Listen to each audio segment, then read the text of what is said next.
Alright, I'm gonna be interrupting our Black History Month with a little bit of a love poem for Valentine's Day, obviously. Today I'm gonna be reading you Love and Lust Part 2. I hope you enjoy. You didn't always have a crush on me. I knew this wasn't some silly fairy tale that started with love at first sight. Well, you always told me about my radiant smile, and I knew it was captivating the way you only ever looked me in my eyes. You depicted me as a satellite view of the world and California weather, bright and spontaneous. I quickly fell in love with you. And soon after, I'd grab your hand and take you to a place you never thought you'd be, as we ascend into acts of sin you never dreamt to commit.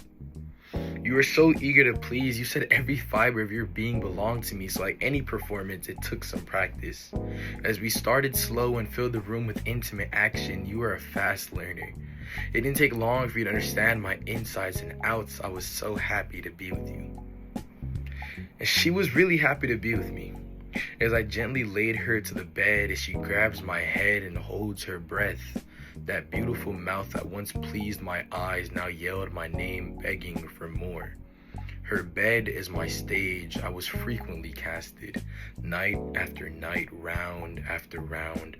My fingertips could trace her silhouette in the dark. And I knew she was nervous, the way her skin felt like braille as I tightened my grip and my hands leave her neck and move further down her hips. I could feel her heart throbbing. Like a body of water, she took my shape, each thrust like a devotion of my love, slow and controlled, but her breath was fast and bothered. As I take her to the wall and she claws out my back, I thought this was our best performance yet. As I stared at her laying there in and out of sleep, she whimpered for more. But I just given her my all. She just couldn't stop taking from me. And I was happy at first, pleasing my lady, learning to provide for all of her sexual needs. I thought she was my muse, but in truth, I was her puppet. She covered my mouth to shut me up. With no voice of my own, she barked out commands. Like a dog on a leash, I was condemned. She forced her hands onto me, gripping my thoughts and stripping my liberty, filling my mouth with words. She stopped taking the time to understand me. She owned every fiber of my being. Like California weather, she was bipolar or a satellite view of the world. Her light pollution outshined me as she continued ravaging my freedom. She said this was love. And I believed it at first. A fun little dance that I thought we shared was a tool she used to control me. She'd beaten me into submission and said this would hurt her more than it would ever hurt me, as she forced my gate open, descending from lust into the nastiest pits of loveless hell.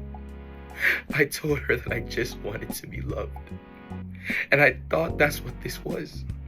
She made love like an angel, but her love itself was demonic.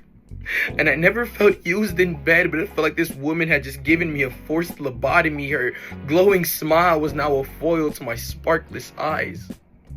Like a veteran returning from war, I no longer felt like I had a purpose to serve. If love is so great, why is it that only the moments when her legs rest on me did I feel at peace? They say lust is bad, but you took more than just my body, my understanding of freedom.